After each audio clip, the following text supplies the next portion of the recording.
ఎఫెసీయులకు రాసినటువంటి పత్రిక 3వ అధ్యాయం 15-16 వచనాలు చదువుదాం. ఎఫెసీయులకు రాసిన పత్రిక 3వ అధ్యాయం 15-16.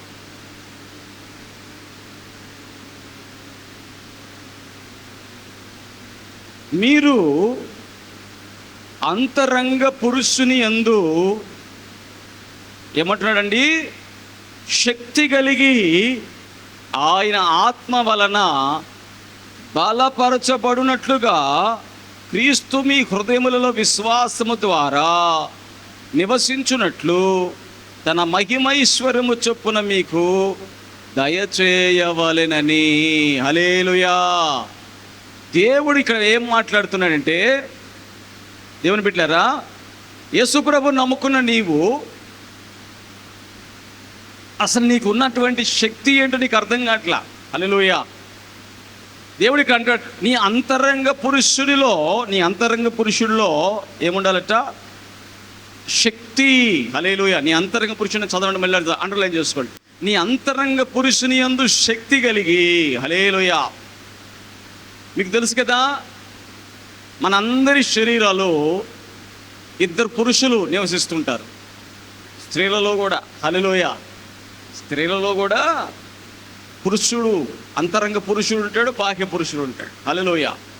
అంటే అంతరంగ పురుషుడు అంటాడు వద్దు వద్దు అని లోపల చెప్తుంటాడు. బాహ్య పురుషుడు ఏం చేస్తాడు?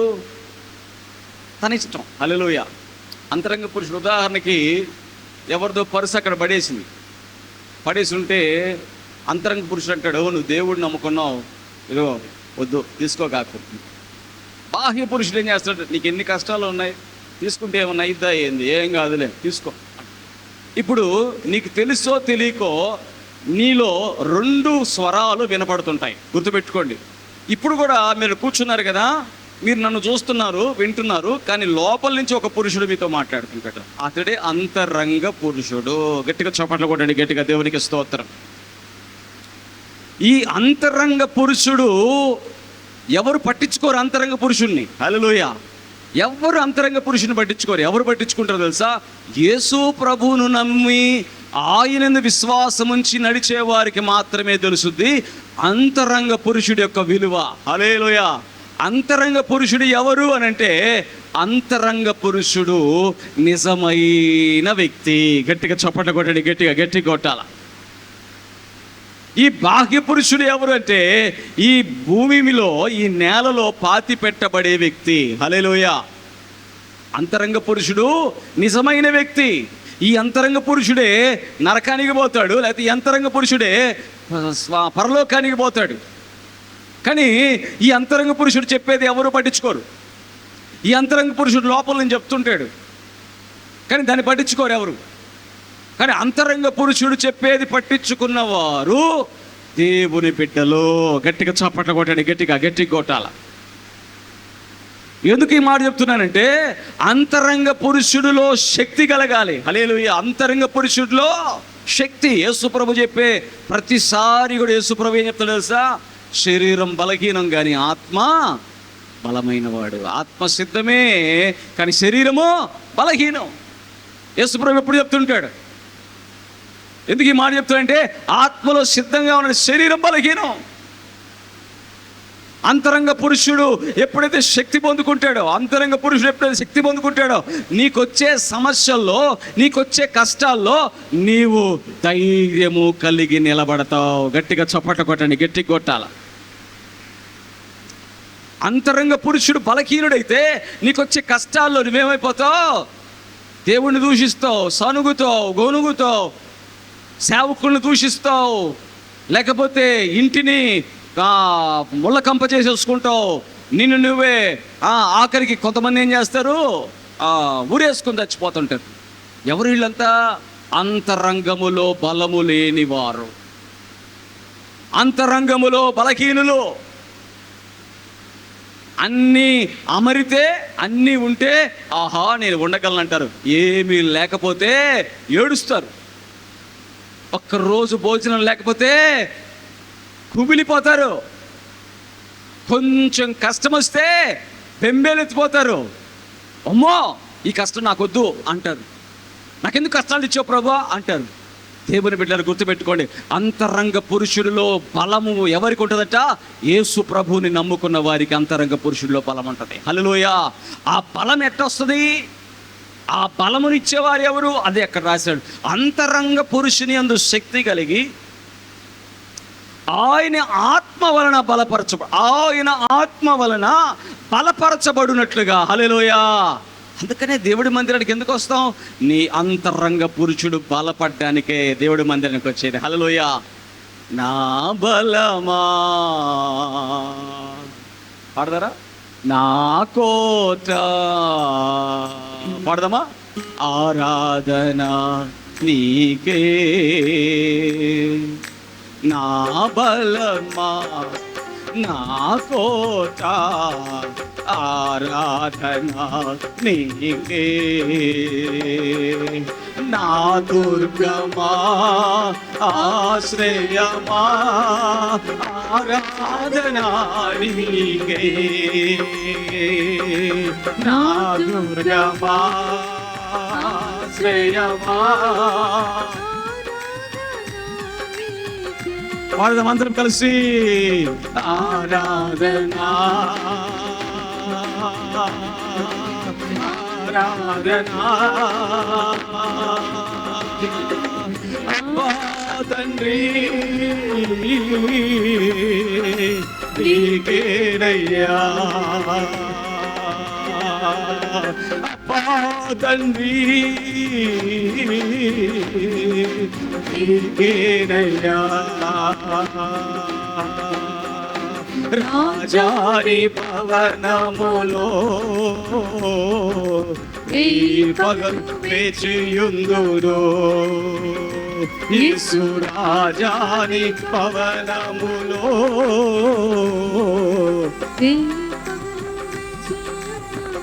ఆమేన్. మనల్ని బలపరిచేవాడు. హల్లెలూయా. అంతరంగ పురుషుని బలపరిచేవాడు. దేవుడు సహాయం చేయకుండా ఉంటాడా? హల్లెలూయా. దేవుడు సహాయం చేయకుండా ఉంటాడా? దేవుడు సహాయం ఖచ్చితంగా చేస్తాడు. ఆ సహాయము చేసే ఆ సమయం ఉంటుంది చూసారా? ఈ కష్టానికి ఆ సహాయము చేసే ఆ సమయానికి కొంచెం గ్యాప్ ఉంటుంది చూసారా? ఆ గ్యాప్లో నీవు ఎలా ఉంటావని దేవుడు చూస్తాడు. నువ్వు ఎలా స్పందిస్తావని దేవుడు చూస్తాడు. నీవు ఎలా మాట్లాడతావని దేవుడు చూస్తాడు. నీవు ఎలా ఆలోచిస్తావని దేవుడు చూస్తాడు. నీ యొక్క ఆత్మీయ జీవితం అప్పుడు బయటపడుతుంది. హల్లెలూయా. హల్లెలూయా. దేవుడు నమ్ముకున్నావు, ప్రార్థనకు వస్తున్నావు, ఖచ్చితంగా దేవుడు నీకు జవాబు ఇవ్వాలి. హల్లెలూయా. ఖచ్చితంగా దేవుడిని యొక్క కార్యాలు చెయ్యాలి. ఖచ్చితంగా నీ జీవితంలో దేవుడి ద్వారా మేలులు జరగాలి. అప్పుడు సాక్ష్యాలుగా చెప్తావు. అయితే ఆ గ్యాప్ ఉంటుంది చూసారా? కొద్ది సమయం. హల్లెలూయా.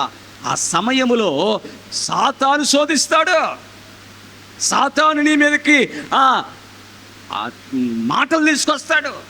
సాతాను నిన్ను బలహీనపరచడానికి ఎన్నో మాటలు చెప్తాడు. అప్పుడు నీ అంతరంగ పురుషుడు బలము కలిగి ఉంటే ఏమంటావు? నా దేవుడు చేయడానికి సమర్థుడు. హల్లెలూయా. షడ్రకు మేషకు అబెద్దునగోలు, షడ్రకు మేషకు అబెద్దునగోలు వారు రాజు చెప్తున్నారు, వీళ్ళని ఆ అగ్నిలో బాగా పెంచండి. అగ్ని ఎన్నిసార్లు? 7 ఇంతలు పెంచండి అన్నాడు. ఎన్ని ఇంతలు చెప్పండి? వెయ్యండి. ఇక్కడ ఇప్పుడు ఆ షడ్రకు మేషకు అబెద్దునగోల్ని ఆ అగ్ని కొలిమిలేయండి. వాళ్ళు సేవిస్తున్నారు, ఎవరినో సేవిస్తున్నారు దేవుణ్ణి. అంటే వీళ్ళు అసలు ఎంత నిమ్మలంగా ఉన్నారంటే, హల్లెలూయా హల్లెలూయా, ఎంత నిమ్మలంగా ఉన్నారు. ఎక్కడ వేస్తున్నారు? ఎక్కడ? అగ్నిలో, ఆ ఫర్నేస్లో, ఆ అగ్ని కొలిమిలో వేస్తుంటే ఎంత ధైర్యం అండి. హల్లెలూయా. బైబిల్లో ఒక వ్యక్తి పేరు రాయబడిందంటే అది అంత ఈజీ కాదు. దేవుడు ఎంతగానో వారిని ప్రేమిస్తే తప్ప. హల్లెలూయా. ఒక వ్యక్తి గురించి దేవుడు మంచి సాక్ష్యం చెప్పాడంటే అంత ఈజీ కాదు. దేవుడు ఎంతగానో వారిని పరీక్షిస్తే తప్ప. వీళ్ళని ఎంతగా పరీక్షించాడంట, ఇదిగో అగ్నిలో వేస్తాం అనంటే వారు నిమ్మలంగా నిలబడ్డారు. హల్లెలూయా. అగ్నిలో విసిరిన వారు కూడా చచ్చిపోయారు. అగ్నిలో విసిరారు కదా వీళ్ళని, వాళ్ళు చచ్చిపోయారు. కానీ వీళ్ళు మాత్రం అగ్నిలో పడిన తర్వాత నిలబడి ఉన్నారంట. వారి మధ్యలో యేసు ప్రభు నిలబడి ఉన్నాడు. హల్లెలూయా. గట్టిగా చప్పట్లు కొట్టండి గట్టిగా. అగ్ని ఏడంతలై మండుచుండినను, అగ్ని జ్వాలలు కాల్చలేదు నీ ప్రియుల దేహాలలో. అగ్ని ఏడంతలై మండుచుండినను,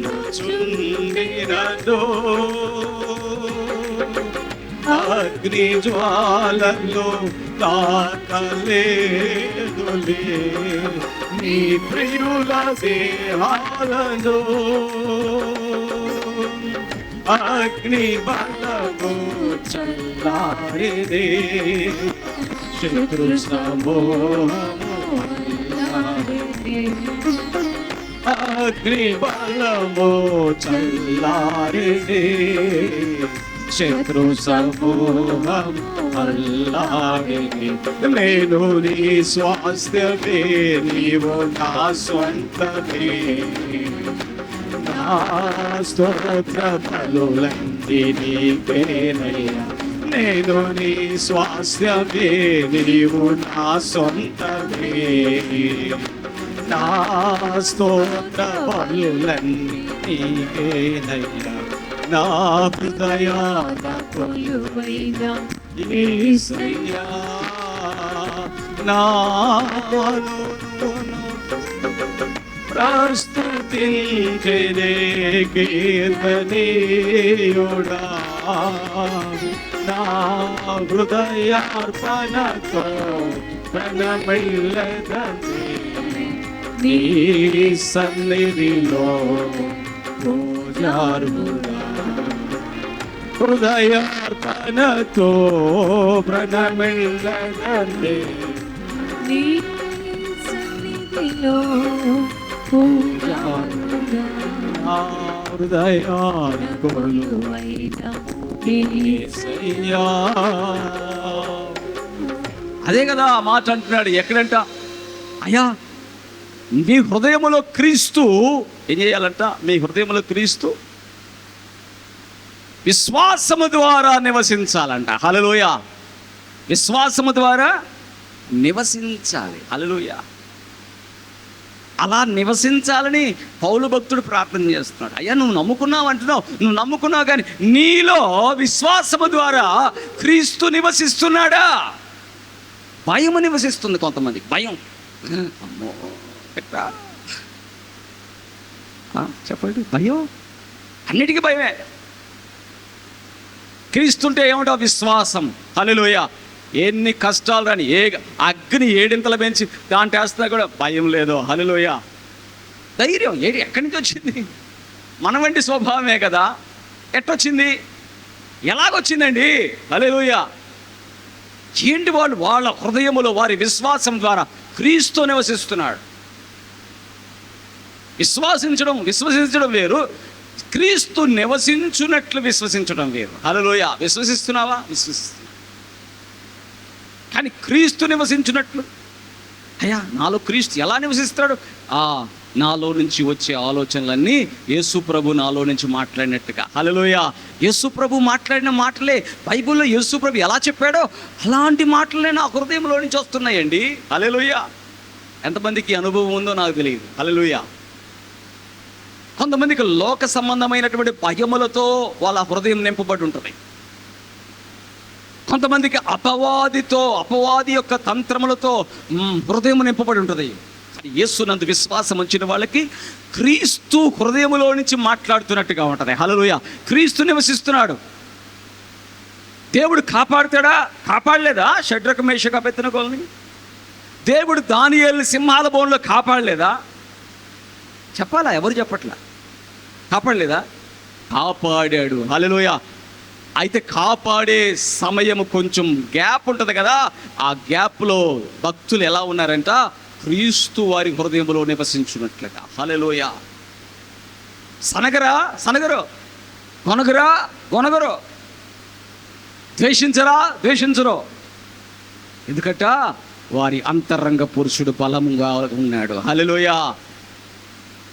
ఎన్ని తగాదాలు పెట్టి సాతానుని పన్నాగాలు వేసి సాతానుని కుట్రలు పెట్టినా యేసు నుండి వారిని వేరు చేయగలరా? చేయలేరు. ఎందుకంటే వారి హృదయంలో క్రీస్తు నివసిస్తున్నాడు.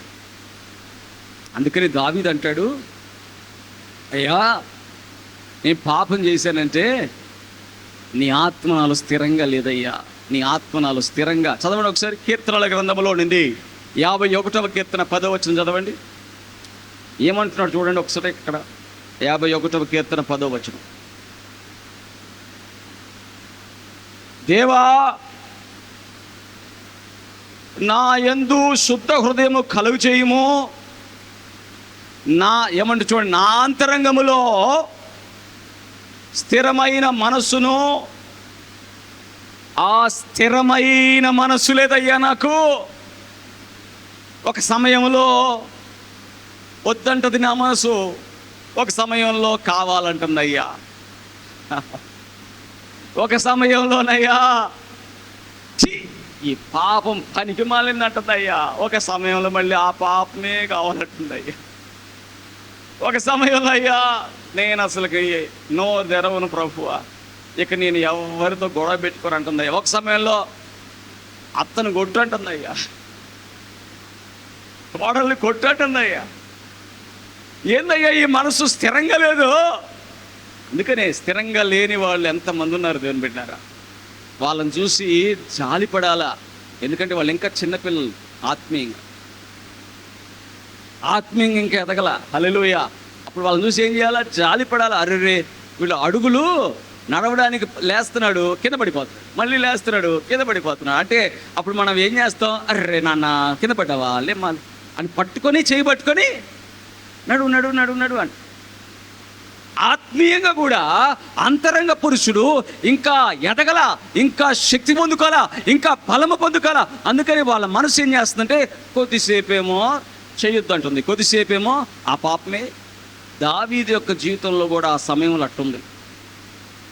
అందుకనే ఏమంటాడు, అయ్యా శుద్ధ హృదయం నాకు కావాలయ్యా, నా హృదయంలో శుద్ధత లేదు, నా హృదయము స్థిరంగా లేదు, స్థిరంగా లేదు. మతి స్థిమితం లేని వాళ్ళు చూడండి ఎట్లుంటారు. స్థిమితంగా ఉంటారు మతి స్థిమితం లేని వాళ్ళు. మతి స్థిమితం లేని వాళ్ళు ఏం చేస్తారు? ఏ ఇల్లు వాళ్ళకి తెలియదు, ఎటు పోతుంటారో వాళ్ళకి తెలియదు, ఎక్కడికి వెళ్తారో తెలియదు. స్థిమితమైన మనసు లేక ఎక్కడికక్కడికి వెళ్ళిపోతుంటారు. అందుకనే స్థిరమైన మనసు పుట్టించమంటున్నాడు దేవుణ్ణి దావీదు. ఏంటి ఆ స్థిరమైన మనసు అంటే? దేవుడు నివసించున్నట్లుగా. హల్లెలూయా. నాలో క్రీస్తు నివసించున్నట్లుగా, నా హృదయంలో నుంచి క్రీస్తు మాట్లాడినట్లుగా, నా హృదయంలో నుంచి క్రీస్తు ఎలాగైతే ఈ భూమి మీద సంచరించేటప్పుడు యేసు క్రీస్తు ప్రభు ప్రజలతో మాట్లాడాడో, ఇప్పుడు నా హృదయంలో నివసిస్తూ యేసు ప్రభు నాలో నుంచి ఆయన ఆలోచనలు వచ్చినట్లుగా, నివసించున్నట్లుగా స్థిరమైన మనసు నాకు పుట్టించమని అడుగుతున్నాడు. గట్టిగా చప్పట్లు కొట్టి గట్టిగా దేవునికి స్తోత్రం. అంత ఈజీనా? అంతరంగ పురుషుడు బలపడాలంటే అందుకని దేవుడి మందిరాలు కావాలి, అందుకని దైవజనులు కావాలి. దైవజనులు అంటే డబ్బులు అనగాకండి. దేవుని పెట్టారు, డబ్బులు నేనేం చేసుకుంటాను, మీకే ఖర్చు పెడుతుంది. అంతా ఏంటంటే ఒక్కోసారి ఎట్లుంటారంటే, ఆ పెద్ద మందిరం కట్టాడయ్యా ఆయన అంటాడు, ఎక్కడి నుంచి అక్కడికి బోర్లాడుతుంది నేనా? ఇక్కడి నుంచి ఎవరు కూర్చుంటారని కట్టాను? ఎవరండి చెప్పాలా? దేవుడి పని అంటే ఏంది? దైవజనుడికి ఒక దైవజనుడు దేవుడి పని వేరు కాదు. దేవుడి పని ఏదైతే ఉందో అదే. ఇప్పుడు భోజనం చేస్తే ఆ భోజనమే మేము తింటాం. హల్లెలూయా. ఇప్పుడు మీరు తీసుకొచ్చిన కానుకలన్నీ మేము తింటాం. ఎంతవరకు తింటాం చెప్పాలా? దేవుడి పని దైవజనుడు వేరు కాదు. దేవుడి పనికి ఒక కారు ఉందనికే ఆ కారు దైవజనుడిదా అంటే నేనేం చెప్పేది, మరి నేను నడపను ఆ కారు. కూరగాయలు మీరులో ఎవరో వచ్చి ప్రతి వారం తీసుకురండిపోండి. ఒక్కోసారి ఏం చేస్తారంటే సెంటర్లో కారులో నేను అది పోతున్నాను అనుకో, దేవా అని నేను పోతున్నాను అనుకో, బాగా డబ్బు సంపాదించాడు, పోతున్నాడు కారు వేసుకొని. ఆ కారు వేసుకుని ఎందుకు పోతున్నా నేను? సినిమా హాల్కా పోతుంది, సినిమా హాల్కి పోతున్నాను. దేనికి? మీరందరూ భోజనం చేయడానికి మీకు కందిపప్పు, చెప్పాలా, చింతపండు, కూరగాయలు తీసుకురావడానికి నేనేదో అది తీసుకుని పోతుంటే కొంతమంది ఏమంటారు, ఇట్ట మాగాడు. చెప్పాలా, మీరు కొంచెం నవ్విస్తున్నాలే మధ్యలో. అంటే మనుషులు ఎలా ఆలోచిస్తారంటే దైవజనుడిని, దేవుడి మందిరాన్ని అదేదో డబ్బు సంపాదన కేంద్రం లాగా. ఏందండి చెప్పండి, డబ్బు సంపాదన. ఈరోజు మీరు ఇక్కడ పని చేసుకునే వాళ్ళు సైతం, నేను హైదరాబాద్ వెళ్ళేటప్పుడు అప్పుడప్పుడు బస్సులో వెళ్తుంటాను డబ్బులు లేక. కార్లు పెట్రోల్ ఇప్పించడానికి డబ్బులు లేవనుకోండి, ఏం చేస్తారు? బస్సులు వెళ్ళిపోతారు. బస్సులు ఎక్కేటప్పుడు చూస్తే అందరూ కూడా, మనం ఏసీ బస్సు ఎక్కాంరా, బాగా ఏసీ వచ్చేటట్టు కండక్టర్ చెప్పు అంటాడు. ఎవరు? అక్కడ కూలి పనికి వెళ్ళేటువంటి వాడు కూడా ఏ బస్సు ఎక్కాడట? దేవునికి స్తోత్రం చెప్పండి, హల్లెలూయా. ఏ బస్సు? ఏసీ బస్సు ఎక్కకుండా మామూలు బస్సు ఎక్కుతున్నారు ఇప్పుడు. ఎవరన్నా ఎక్కుతున్నారా? ఎక్కట్లా. అంటే మనం వద్దంటామా? దేవుడు నీకు ఇచ్చాడయ్యా ఏసీ, కాకపోతే మంచిగా నీళ్ళు, దేవుడిని ఆశీర్వదిస్తాడు, తలలాగా పెడతాడు. నువ్వు ఏసీ బస్సులోనే వెళ్ళాలి. హల్లెలూయా. దేవుడిని దీవించును గాక అని ప్రార్థన చేసే మనసే మాది. గట్టిగా చప్పట్లు కొట్టండి, గట్టిగా. అప్పుడు అలాంటి మనసుతో ఉన్నప్పుడు నేను ఏం ఆలోచిస్తాను, ఆ దేవుని బిడ్డలకి ఇంకా ఏదైనా కొరతలు ఉన్నాయేమో, అక్కడ ఫ్యాన్ రావట్లేదే, అక్కడ ఏదో కుర్చీ తక్కువగా ఉంది, ఇక్కడ ఏదో అని నేను అదే ఆలోచన ఉంటుంది నాకు. హల్లెలూయా. లేకపోతే ఇక్కడ పట్టలు వేసి పెట్టినా కూడా వచ్చారండి జనాలు. రాలా? పట్టలు వేసేటప్పుడు వచ్చి ఎంతమంది వచ్చారు? చేతులు ఎత్తండి. ఇక్కడ పట్టలు వేసి పెట్టాం, అక్కడ కూడా పట్టలు వేసి పెట్టాను చూడండి, చేతులు బాగా గట్టిగా ఎత్తండి. మరి పట్టలు వేసి పెట్టినప్పుడు కూడా జనాలు వచ్చారంటే దేవుడిని ప్రేమించారనే కదా. హల్లెలూయా. పట్టలేసినప్పుడు ఎండలో సైతము కూర్చున్నటువంటి వాళ్ళు మీరు దేవుడిని ప్రేమించినట్టుగా నేను కూడా దేవుడిని దేవుడిని ప్రేమిస్తున్నా అంటే తెలుసా, దేవుడు బిడ్డలిచ్చే కానుకలు మళ్ళీ వారి కోసం నేను వాడాలి కాబట్టి. దేవునికి స్తోత్రం చెప్పండి, హల్లెలూయా. మీ ప్రేమ అది, నా ప్రేమ అది. దేవునికి స్తోత్రం, హల్లెలూయా. ఇది కలగలిపి వెళ్ళేది అంతే. అంతేగాని దేవుడి మందిరం అంటే అదేదో డబ్బు సంపాదన కదా. డబ్బు అనేది వస్తుంటుంది, పోతుంటుంది. మీ ఇంట్లో ఎంత వచ్చి ఉంటుంది, ఎంత పోయి ఉంటుందండి? మీరు ఎంత సంపాదించుంటారు అని సంపాదించింది లెక్కేసుకుంటారా? ఖర్చు పెట్టింది లెక్కేరా? కొంతమంది అంతేనండి, ఎంత వచ్చింది తెలుసా ఆయనకి అంటే వచ్చేదే నా పొయ్యేది చెప్పండి. హల్లెలూయా. సరే, మీది కూడా ఇంట్లో వచ్చేదే రాసుకుంటూ కూర్చోండి. ఇప్పటిదాకా ఎంత సంపాదించుంటారంటే 2-3 కోట్లు సంపాదించారనుకోండి.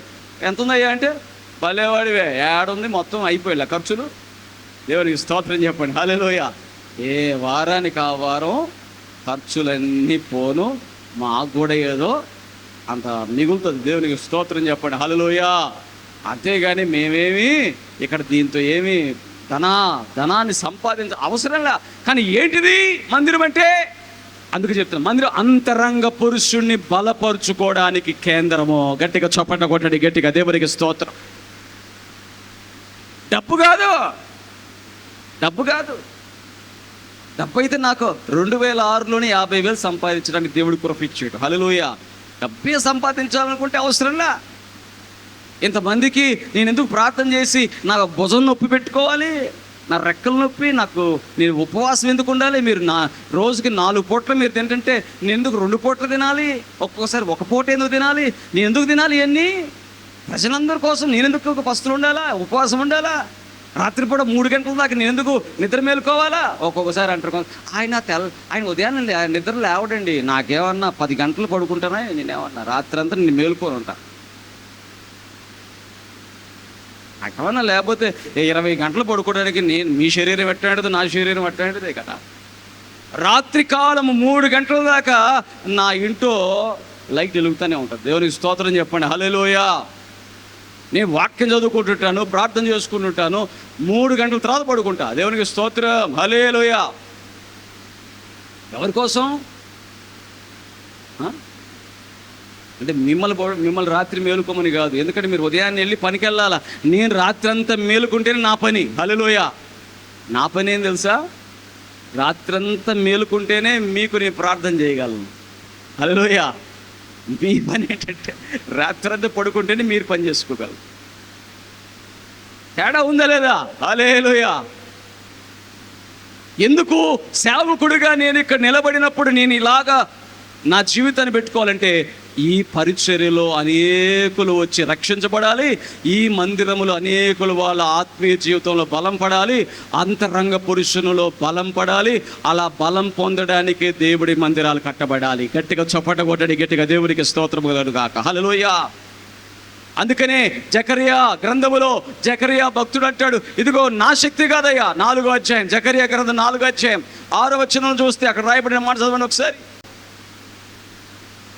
అప్పుడు అతడు నాతో ఇట్లనెను, జరుబ్బాబేలునకు ప్రత్యక్షమగు యెహోవా వాక్కు ఇదే, ఎమ్మట శక్తి చేతనైనను బలమ చేతనైనను కాక నా ఆత్మ చేతనే ఇది జరుగునని సైన్యములకు అధిపతి యెహోవా సెలవిచ్చెను. గొప్ప పర్వతమా, చదువుమా, గొప్ప పర్వతమా, జరుబ్బాబేలును అడ్డగించుటకు నీవు ఏ మాత్రపు దానవు, నీవు చదును భూమి అగుదువు. కృప కలుగును గాక, కృప కలుగును గాక అని జనులు కేకలు వేయగా అతడు పైరాయి తీసుకొని పెట్టించును. గట్టిగా చప్పట్లు కొట్టి గట్టి కొట్ట. అట్టగించుటకు నీవే పాటివాడి. సాతాను ఇప్పుడు అట్టగిస్తుంది ఎవరు? సాతాను, అపవాది అట్టగించుటకు ఏ పాటివాడు? ఇప్పుడు జనులు ఏమన్నాడు? కృప కలుగును గాక. హల్లెలూయా. అయ్యా మా శక్తి కాదయ్యా, మా బలము కాదయ్యా, నీ ఆత్మ వలనే నీ కృప మా మీద కలుగును గాక అనగానే దేవుడి కృప వచ్చి నీ మీదకి రంగానే నిన్ను పైకి లేవనెత్తువాడు దేవుడే. గట్టిగా చప్పట కొట్టండి గట్టిగా. ఆ రోజుల్లో ఏమో మందిరము, ఈ రోజుల్లో మీ దేహమే చెప్పాలి. ఈ రోజుల్లో మీ దేహమే దేవుడి మందిరం. హల్లెలూయా. నిన్ను పైకి లేవనెత్తువాడు ఆయనే, నిన్ను అమూల్యమైన రాయిగా నిలబెట్టువాడు ఆయనే, నిన్ను సజీవ రాయిగా నిలబెట్టువాడు ఆయనే. ఎవరి వల్ల ఇది? దేవుడి వల్లనే ఇది. అందుకని ఇక్కడికి వచ్చేటువంటి ప్రతి ఒక్కరూ కూడా ఎవరి కోసం వస్తున్నారు? దేవుడి కోసమే. ఇక్కడ ఎవరు కూడా వేరే అసలు ఎంత దూరాల నుంచి వస్తున్నారు? దేవునికి స్తోత్రం చెప్పండి. హల్లెలూయా. ఎలా వచ్చారంటే ఎవరో చెప్పారు, హల్లెలూయా, ఫలానా వాళ్ళు చెప్పారు, ఫలానా వాళ్ళు చెప్పారు అని చెప్పిన మాటను పట్టుకొని వస్తున్నారు. దేవునికి స్తోత్రం చెప్పండి. హల్లెలూయా. చెప్పండి గట్టిగా హల్లెలూయా. కాబట్టి దేవుడు నీ అంతరంగమును బలపరచువాడు. నీ అంతరంగమును బలపరచుటకు ఆయన నీకు ఆత్మను అనుగ్రహించాడు. ఆ పరిశుద్ధాత్మ ఏం చేస్తాడంటే క్రీస్తుని మీ హృదయములో నివసింపజేస్తాడు. హల్లెలూయా. క్రీస్తు మీ హృదయములో నివసించునుగా. అందుకనే చివరిగా ఇంకొక మాట చెప్పేసి ముగించేస్తాను. యోహాను సువార్త 14:23. యోహాను సువార్త 14:23.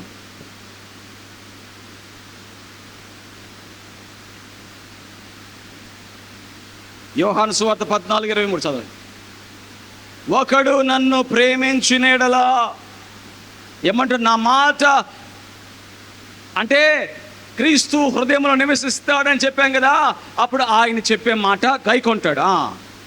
అప్పుడు నా తండ్రి వానిని ప్రేమించును, మేము వాని యొద్దకు వచ్చి వాని యొద్ద నివాసము చేతుము. గట్టిగా చప్పట్లు కొట్టి గట్టిగా గట్టి కొట్టాలి గట్టిగా. యేసు ప్రభు తండ్రి ఇద్దరు కలిసి అంట మేము వాని యొద్దకు వచ్చి నివాసము చేతుము. హల్లెలూయా.